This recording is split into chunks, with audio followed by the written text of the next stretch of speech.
We start with breaking news out of Loxahatchee, where 2 teenagers were hit by a car near Seminole Ridge High School. Let's get right to Alexis Rivera with the very latest. And Alexis, we understand one of those victims is in critical condition. Yes, Tiffany, that is in fact true. We were originally told there were only 2 students involved in this incident. Now I'm being told by the principal there were actually 4 students involved in this incident. 2 of those teenagers were hit by a car as they were crossing the street just after school let out around 3 o'clock in the afternoon.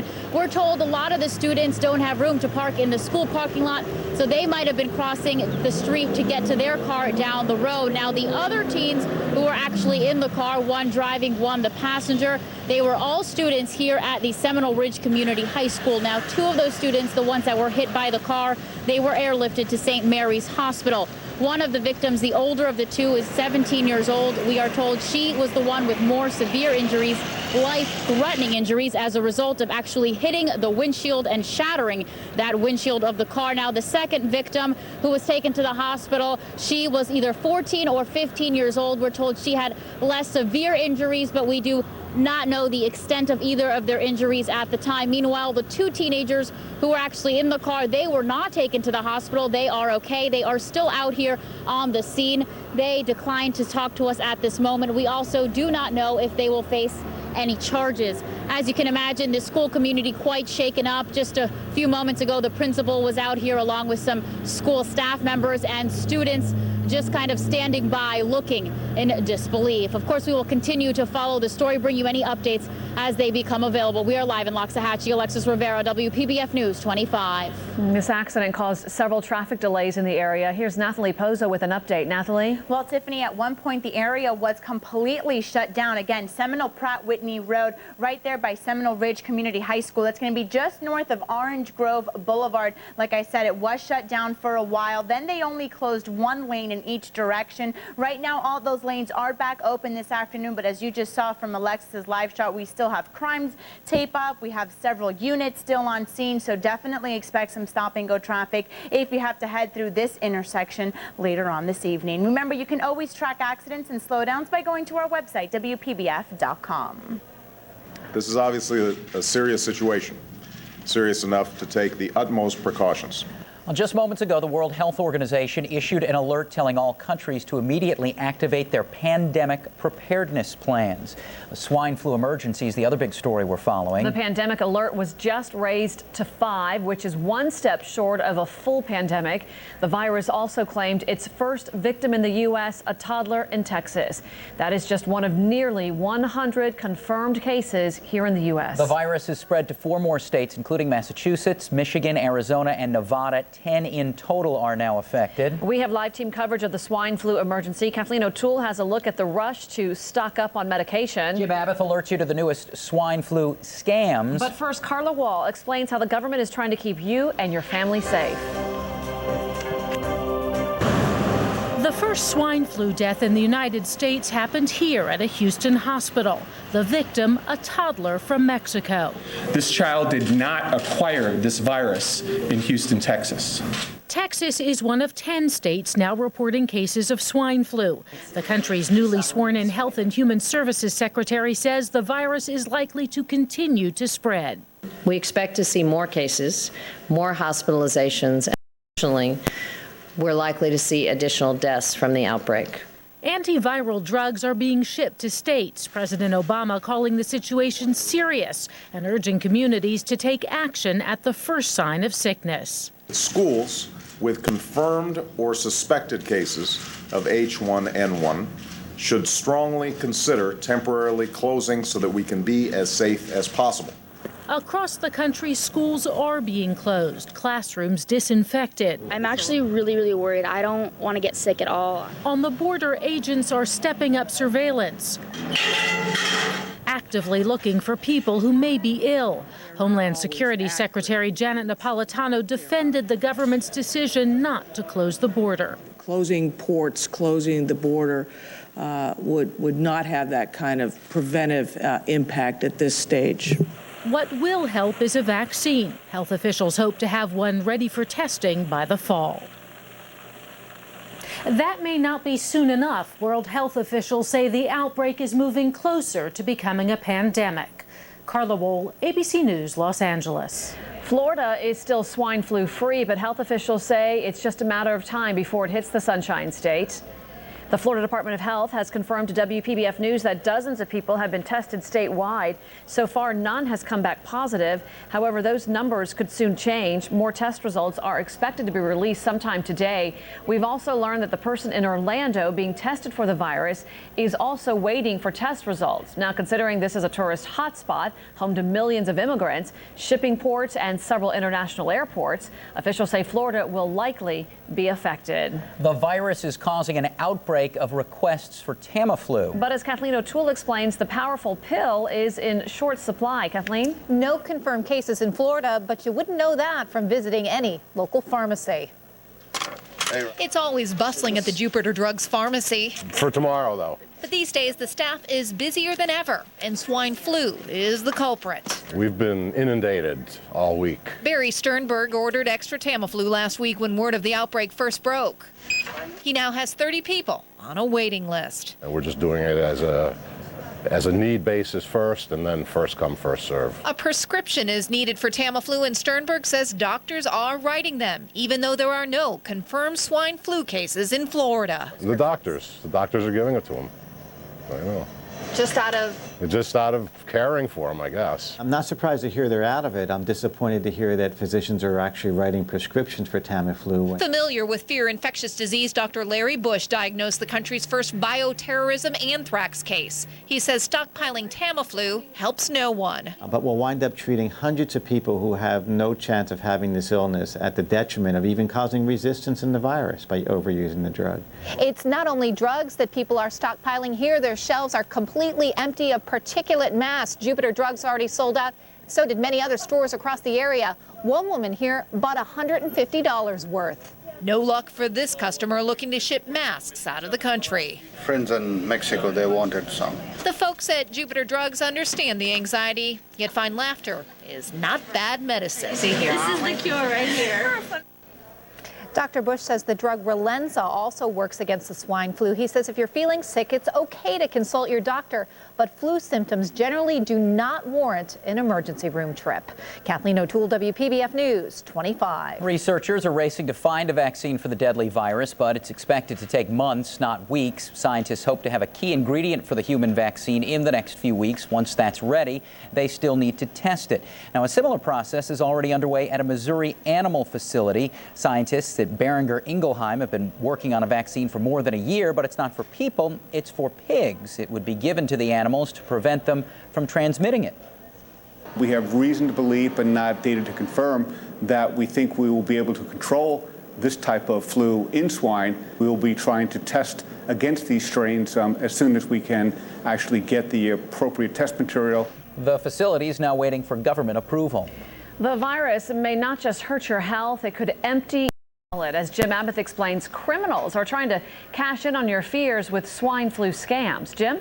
That's right, Tiffany. The Better Business Bureau says it has never seen such a quick rise in web activity that shows every sign of leading to scams. Spam emails, claims of Madonna and other celebrities having swine flu to hook you, and geared to prey on your fears. When you see the number of domain names registered in the last 2 days, it's astronomical. Swineflu.com, .net, .org, .info. Hundreds of domain site registrations have suddenly popped up. The Better Business Bureau says that is the first step for scammers. The scams can't be far behind.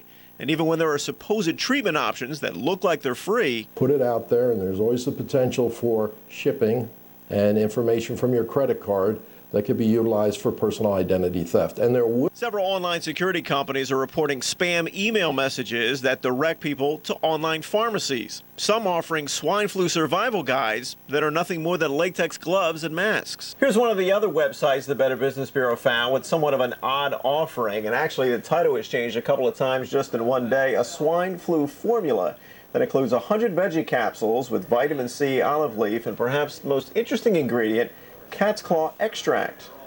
From a pharmacology standpoint, that should be checked through thoroughly before anybody takes anything. But as it relates to the swine flu at the present time, there is nothing that can prevent it. But the BBB is hoping it can prevent you from being fooled and giving up your money and your identity. We're ahead of the scammer this time. We're getting the information out before they have a foothold on the websites. And I think that's putting us in a more positive position. Well, the Better Business Bureau says it doesn't have any reports of malicious emails that can harm your computer just yet, but that could still be coming. The BBB's advice? Well, don't open any emails from unknown sources or ones that contain swine flu in the subject line, and check any claims with your doctor. Jim Abath, WPBF News 25. Our swine flu emergency coverage doesn't end here. Coming up all new at 5:30, a look at the newest outbreaks around the globe. Plus, we hear from the first person in the world believed to have contracted the virus, a 5-year-old boy in Mexico who managed to survive. That's all coming up a little bit later in the newscast. An unusual arrest at a Treasure Coast grocery store. A man on an electric cart's accused of trying without buying. Joseph Lenardi was picked up by police at the Publix on US 1 in Fort Pierce after he took a bite of a candy bar and drank a half a bottle of wine without paying for them. Lenardi told police he didn't like the products and put them back on the shelf. A former city commissioner has just been convicted of flashing a gun in Winn-Dixie. Former Miramar Commissioner Fitzroy Salesman said he was forced to pull his gun after a shopper threatened him and used a racial slur. Salesman faces a year in prison when he's sentenced next month. 2 Palm Beach County firefighters and a high school athletic trainer are hailed heroes tonight. Captain Ricardo Grau, fire medic Fred Manriquez, and school trainer Sarah Donner were recognized this morning in West Palm Beach with life-saving awards from the Sudden Cardiac Association. The 3 sprang into action 2 weeks ago when 15-year-old Claire Dunlap's heart stopped beating and she collapsed on the softball field at West Boca High School. You know, I didn't feel that what I did was this huge heroic act. I mean, when you look at a child who's 15 and her face is blue and she's not breathing, you just think, okay, what can I do? You know, I never really thought in my mind I'm a hero or I've done this or I've done that. I just thought this is what anyone should do. The teenager is now back in school but was unable to attend today's award ceremony because she is undergoing testing in Miami. Want to step outside for a breath of fresh air? You might want to think twice how clean the air is in our area. I was like, I don't want to eat that anymore. And I realized I never liked the flavor of meat unless it was extremely doctored. Going vegetarians catching on with the teens. Are they being animal friendly or hiding a potentially deadly disease? It's been a warm, breezy, mostly dry day across South Florida, but as you can see behind me, our live weather first Doppler radar. Guess what? We're tracking showers moving toward the coastline. I'm Mike Lyons of the Weather Center. Your forecast for Sunfest coming up. You're watching WPBF News 25, where you always get your weather first. WPBF News 25 continues. Have another pretty good day of weather across South Florida. Warm, breezy. We've seen those quick moving showers moving on shore. Expect a few more tonight, but if you're going to Sunfest, it's all good. The weather should be nice. In terms of temperatures, nothing to complain about here. 84 in Jupiter Farm, 78 in downtown West Palm Beach, and 78 degrees currently in Boca Raton.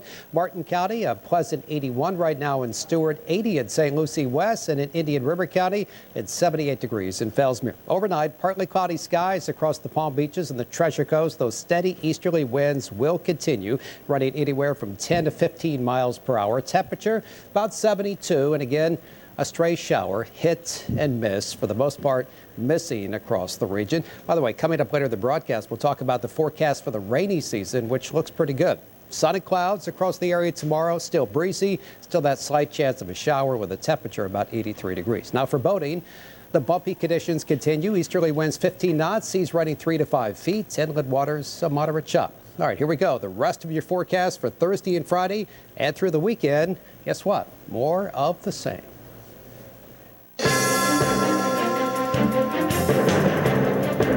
South Florida's largest music, art, and waterfront festival just kicked off. Despite the struggling economy, Sunfest organizers have a sunny outlook. Bob Kaple is live along Flagler Drive in downtown West Palm Beach with more on how they plan to attract crowds. Hey, Bob. Hey, Tiffany, the gates just opened down here in downtown. Take a look. This is Flagler Drive, transformed into Sunfest 2009. The booths are setting up. People are starting to stroll in, and they've done a whole lot of things with pre-sale ticket packages here, discounting them so that they can deal with the economy. I'm ready for Sunfest. Bring it on. The stage is set for Sunfest 2009. Bands are doing last-minute mic checks, and vendors are stocking their tents. Corporate sponsorships here for the event this year are down, but surprisingly, ticket sales are not. We're seeing that ticket sales are strong, maybe even up a little bit from last year. So in terms of that, we're very pleased. We're still going strong. Also somewhat surprising, vendors' business has been booming despite the economy. Captain Mick Clements sells hats. The recession doesn't have anything to do, it seems, with outdoor festivals. People come here, they want to feel good about themselves, they want to put a hat on their head, they want to drink some beer, they get happy. With the economy the way it is, people are going to be staying closer to home, not traveling so much, so they'll go to their local events and participate in those. 311 will kick things off with a concert tonight, and bands from as far away as California will also perform. Organizers have discounted prices on pre-sale tickets to keep things affordable. We have watched the economy as everybody has. We've managed our business. We've had to revise budgets and, cut things. But what we try to do is keep the integrity of the festival so the patron isn't going to feel that. And back out here live at Sunfest, organizers are also taking precautions just in case for the swine flu. They put hand sanitizers in all of the bathrooms here on the premises, but folks are pretty excited to get this thing going. The gates just opened down here. Tickets $31, 311, the headlining act tonight on the stage. We're live in West Palm Beach. Bob Kaple, WPBF News 25. Curious about the musical lineup? Need directions or tickets? You'll find all that info and more on WPBF.com. Just look for the link under the Scene on 25 section. Sunfest runs through Sunday, May 3rd. It's open from 5 until 10 tonight and tomorrow night. From 5 to 11 Friday, noon to 11 on Saturday, and it runs from noon to 9 p.m. on Sunday. And Tiffany, Mike, and myself will be out at Sunfest tomorrow. Our News on the Move. Come out and see us and watch as we do live coverage from along Flagler Drive during WPBF News at 4, 5, and 6. We hope to see you there.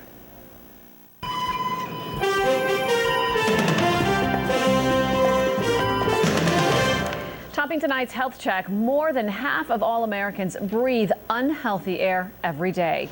The American Lung Association ranked the pollution levels of U.S. cities and counties and then assigned them all grades. Officials say 180 million Americans live in areas so polluted the dirt can shape kids' lungs and even kill. So how did South Florida do? Well, Palm Beach County came out of the test with a C. St. Lucie County, on the other hand, got an A. 3% of teenagers describe themselves as vegetarians. That may sound like a healthy trend, but a new study from dietitians suggests that when kids give up meat, it may be a red flag indicating a serious eating disorder. In tonight's Connect with Kids report, Kristin Hoke talks to the experts about how to tell if your kid's diet choice is healthy. It may sizzle like real meat, but the sausage is made from soybeans. Paige has been a vegetarian since she was 15. Just like, I don't want to eat that anymore. And I realized I never liked the flavor of meat unless it was extremely doctored. Paige says choosing to be a vegetarian was about being healthy, not about losing weight. It was never anything about weight.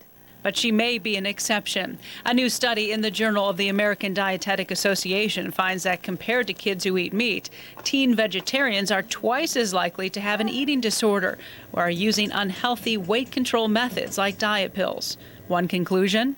That the primary reason adolescents are choosing vegetarian eating styles is because they want to lose weight. I want my rent, $2. She says if your child is thinking about giving up meat, start by asking questions. If it's to lose weight, explore what that's about, because vegetarianism as a first step towards weight loss is often a very disordered, unhealthy direction because generally they're doing other disordered behaviors too.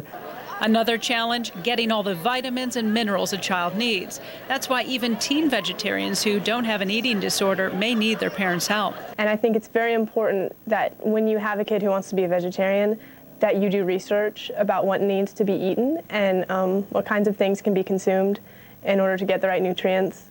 The study did find that vegetarian teens were less likely to be overweight than their counterparts eating meat, and vegetarian diets can be very healthy.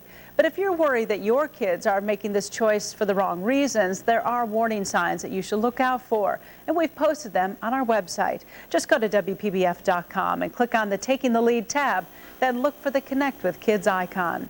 Kristin Hoke, WPBF News 25. Another hedge fund manager with ties to Florida is in trouble with the law, how much money he's accused of stealing and why he's still behind bars. Plus, meet the boy who's believed to be the first person to contract the swine flu. Well, for the second night in a row, our Weather First Live Doppler radar tracking some showers. It's not much, but given how dry things are, we'll take anything we can get. At the moment, some widely scattered sprinkles. I think that's about the best we can describe them. Moving onshore near Atlantis and Boynton Beach, around Ocean Ridge as well. We can see a few showers, primarily along the coastline this evening, ending by early tomorrow morning. You can see these showers moving west at about 10, maybe 15 miles per hour. Meanwhile, overall for the next 5 days, the dry weather continues. Back with your forecast for tonight and tomorrow in a couple minutes. Talk about a doggone story. A gust of wind swept up a pet, separating him from his family. The shocking way the tiny dog found its way home. Our coverage of the swine flu emergency continues. Coming up, investigators say they have found the first person in the world infected by swine flu. Here are this afternoon's winning lottery numbers. President Obama is spending his 100th day in office coming up.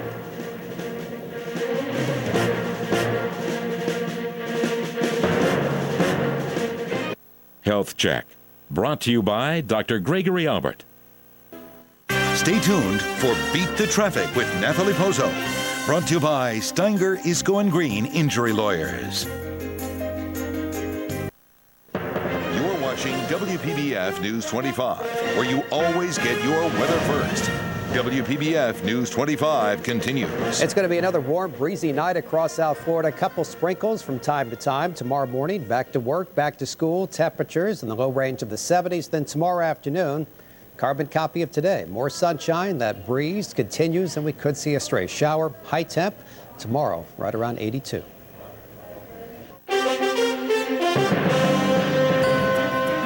We continue to follow breaking news out of Loxahatchee, where 4 high school students were involved in a car accident. It happened in the 4600 block of Seminole Pratt Whitney Road near Seminole Ridge High School. Alexis Rivera spoke with a mom just a few moments ago who knows how dangerous this area is. Alexis?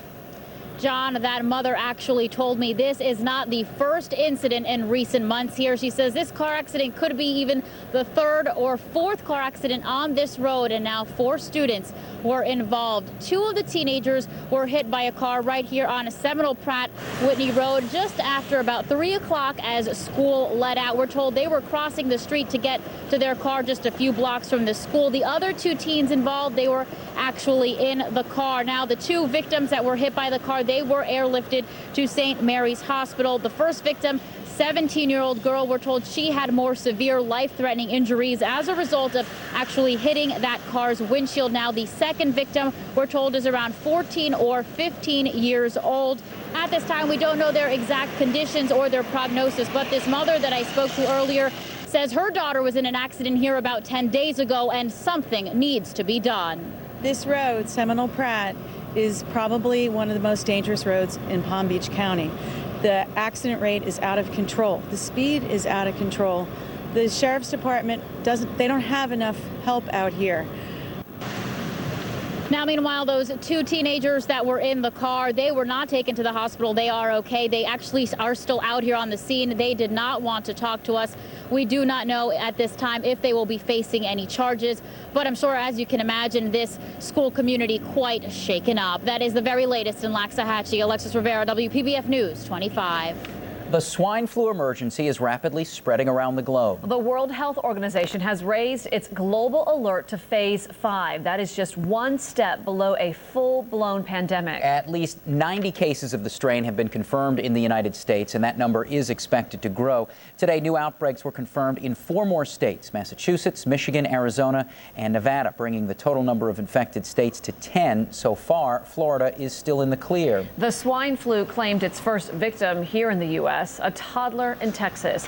President Obama requested $1.5 billion to stop the spread. We continue our team coverage of the swine flu emergency. Coming up within the next few minutes, we'll introduce you to the first victim in Mexico, a 5-year-old boy who managed to survive. But first, we get a look at the outbreaks around the globe. As Gloria Riviera explains, 2 more European countries are now reporting cases. This is the mystery doctors around the world are racing to solve. Cases of the swine flu virus are now in at least 6 countries. There are suspected cases in 4 more. France is asking the European Union to ban all travel to Mexico. It does seem likely that this virus will have the capacity to spread worldwide and cause a pandemic. The severity of that, such a pandemic, we cannot anticipate it. Today, Germany confirmed 3 cases. The patients are in isolation. In the UK, 3 more cases, including one in London. All of the victims had recently been in Mexico, and all are responding well to treatment. But the British government is taking no chances. Experts are analyzing swabs from people with symptoms to try and find a vaccine, and the government is upping its antiviral supply to 50 million. But many travelers say that's not enough. We were told in Cancun that we would be screened this end. Nothing. But when Alana Coulter landed home in New Zealand with the sniffles after a trip to the U.S., she was told she would be put into quarantine. Just get stuck here for having the sniffles, you know. I understand, all right, that there is something going around, I get that, but... Police escorted her out of the airport and into isolation. Gloria Riviera, ABC News, London. We are learning more tonight about the first person in the world to come in contact with the virus. Officials believe it started with 5-year-old Edgar Hernandez of Mexico. He says he suffered from a headache and sore throat before being diagnosed. Edgar has since recovered from the swine flu, but investigators still haven't figured out how he contracted it. There are still no confirmed cases here in Florida, but WPBF News has learned that Palm Beach County health officials are testing some local people for swine flu. Those samples are being sent to a state lab. We've also learned that dozens of people statewide are being tested, including a person in Orlando. So far, none of the results has come back positive. This isn't the first flu to threaten hundreds of lives. John Barry literally wrote the book on another vicious virus. The Great Influenza documents the 1918 flu virus that killed more than 50 million people worldwide, 675,000 of them in the U.S. alone. He fears the swine flu could end up being the next great pandemic. It certainly can turn into a pandemic, and to be absolutely honest, I think that's probably the most likely course. It's already in New Zealand and in Nova Scotia, so you can't get further apart in the world. Barry expects the new strand of the virus to infect 20 to 30% of the world's population. He says it will take 6 to 10 weeks for the outbreak to run its course through any given community. Our coverage of this story continues both on air and online. We've set up a special section on WPBF.com. You can see the very latest travel warnings and restrictions, learn how the virus has spread, plus read a list of symptoms. Also, be sure to check out our interactive map to see where the confirmed cases are here in the U.S. Just click the link. It is right there on our homepage.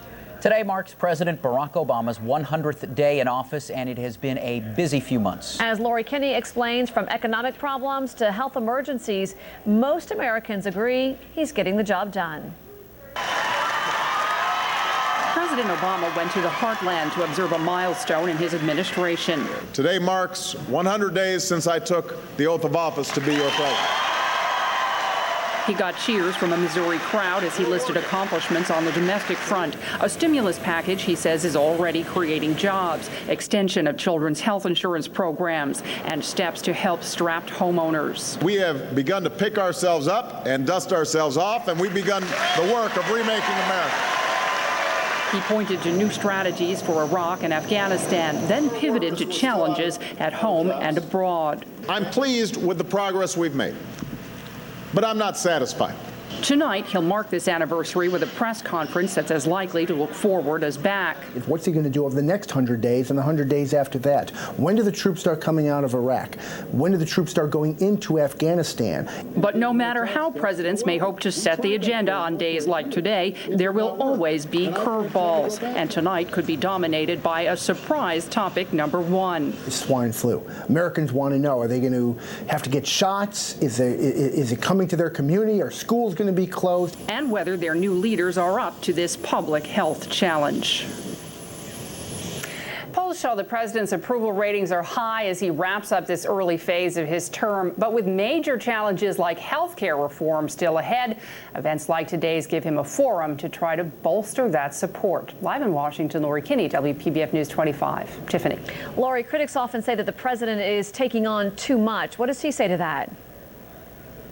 He addressed that head on today at that town hall meeting, saying all he's doing is fulfilling the promises he made on the campaign trail, so critics shouldn't be surprised. Tiffany. Laurie Kinney live tonight in Washington. A grand jury has indicted a Florida hedge fund manager accused of making off with millions in stolen funds. Arthur Nadell is accused of committing securities, mail, and wire fraud. Investigators say he convinced more than 350 clients to invest more than $360 million with him. And when he was brought up on charges, Nadell disappeared for 2 weeks. Now he could face 280 years in prison. He's behind bars tonight, unable to post his $5 million bail. Gone with the wind. Severe storms literally sent a Michigan pup flying. You won't believe how the family finally found him. Then Chrysler may be one signature away from security, the popular car maker that came to its rescue. There's a formula for success to get the Treasure Coast moving in the right direction. I'm Meredith McDonough with that story coming up. From WPBF News 25, Weather First, here's Mike Lyons. Hi again, everybody. We've been tracking a couple of showers moving on shore. We'll see a hit and miss rain shower tonight. Obviously, what we need, given our current dry conditions, a good soaking. But today, the Weather Service down in Miami held their annual rainy season briefing. Looks like we may have to wait a while. Here are the highlights from today's news briefing. The drought likely to continue until June. That means the elevated fire danger continues. But once the rainy season begins, probably in early June, it looks like it's going to be wet. The potential for above average rainfall, and that should really bust the drought, especially when we get into June, July, August, and September. Meanwhile, back here at home tonight, partly cloudy skies, mild overnight low, right around 72 degrees. The steady easterly wind will continue, and from time to time, a couple quick moving showers. Then tomorrow, sun and clouds, breezy, high temperature on Thursday, about 83 degrees. And yes, the chance, albeit small, but nonetheless a chance of a sprinkle. For boating, bumpy again, seas running 3 to 5 feet, inland waters a moderate chop. Here we go, 5-day forecast. Again, no significant rain, no downpours anytime soon. At best, a stray shower. Temperatures in the 80s, overnight lows in the 70s. This next story will blow you over. A Michigan couple was reunited with their dog after a gust of wind literally swept it away. The couple was shopping at a flea market this weekend when 70-mile-per-hour winds picked up all 6 pounds of tiny Tinkerbell and blew her away. All right, this story takes another unusual twist. The family finally found Tinkerbell thanks to a pet psychic. She heard about us through a radio station that was talking about it. And she called in and told you where to look. Right. The psychic directed them to some woods near the flea market, and that is where they found Tinkerbell dirty and hungry, but very happy to see them. Those strong winds must have had pixie dust in them. Very good. Protecting Tinkerbell. She can fly, she can fly, she can fly. Some good news in a bad economy. If we keep going on this track, this may end up being our best year ever. How the lack of cash may actually help some businesses. Plus, Nathalie's back to help you beat the traffic and make it home in time for dinner. And here's tonight's primetime lineup.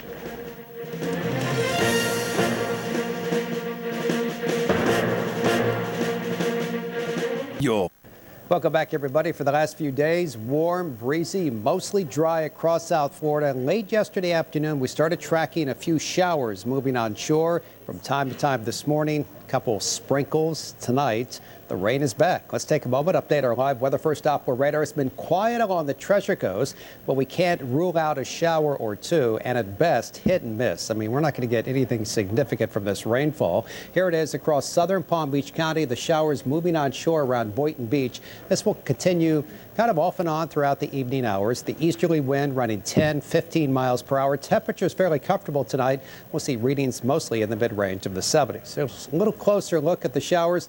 You see right around Ocean Ridge, Hypolexo, as far north as Lake Worth. This rain moving west anywhere from 10 to 15 miles per hour.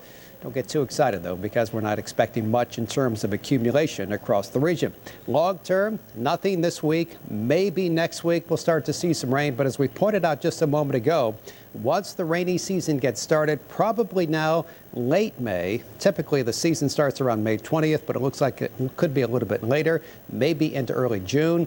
Once we get the wet season going, it's going to be wet. The possibility of above average rainfall in June, July, August, and September.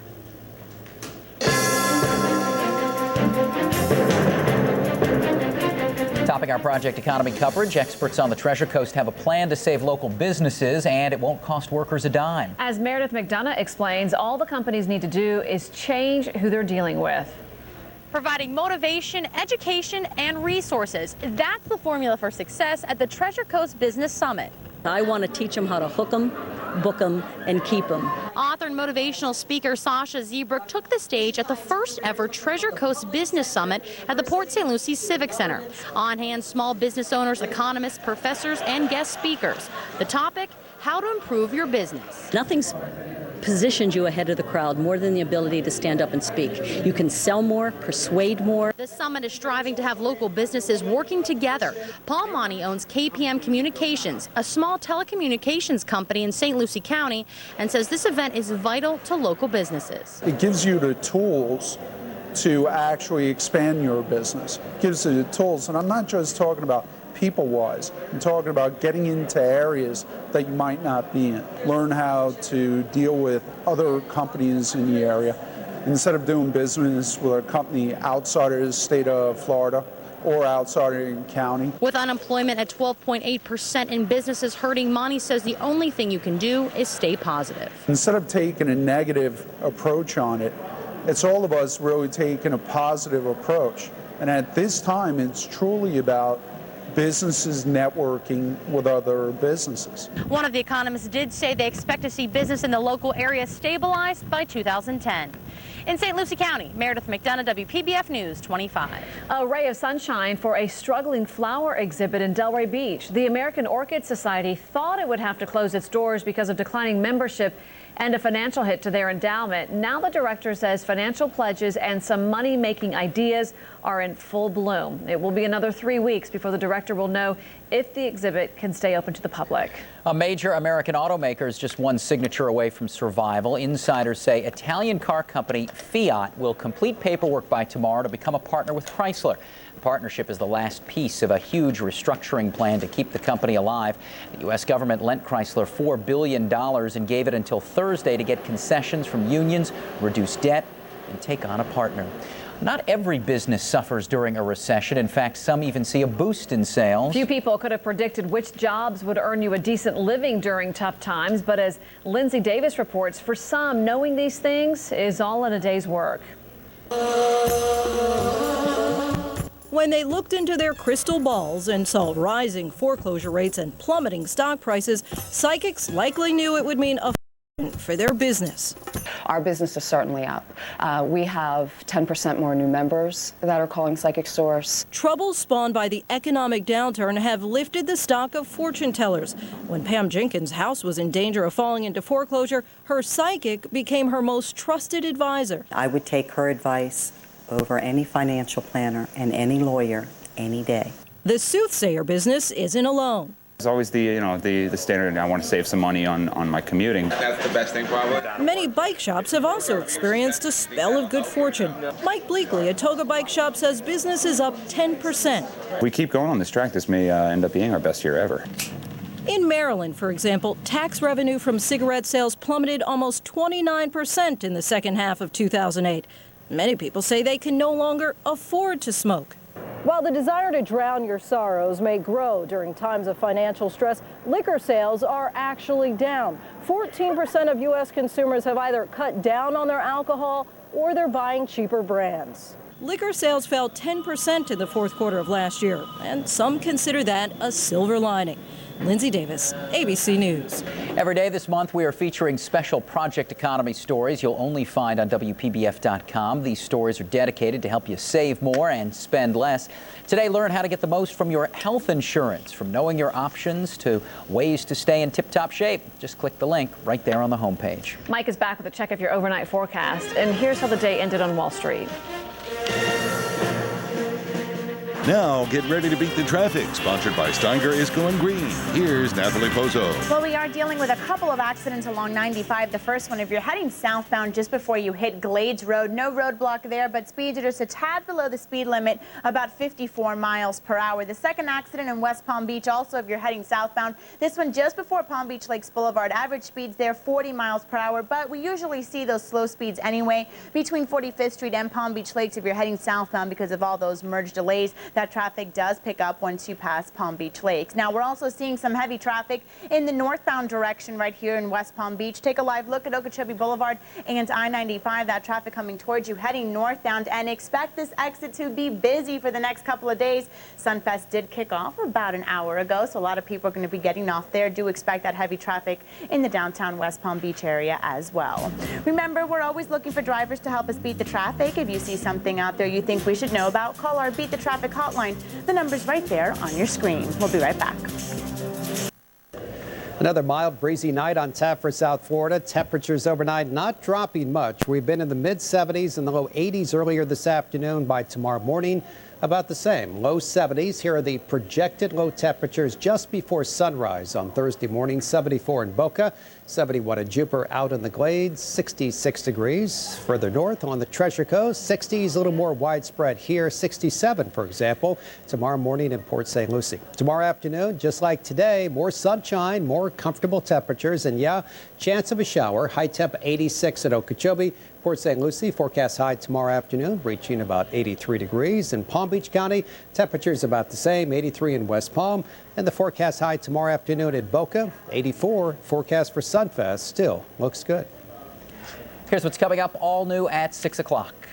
A 13-year-old autistic boy steals his father's SUV and begins a wild adventure. I'm Ted White. Where his trip ended and how he traveled 3,000 miles in a day. And another prominent local store shuttered, the latest victim of the economy and where shoppers have to head now. Join us when WPBF News 25 at 6 starts right after the break. And thanks for watching WPBF News 25. For live radar and current temperatures anytime, watch Weather First TV on Comcast Digital Cable 208 or go to weatherfirst.tv. We're back in just a few minutes for WPBF News at 6.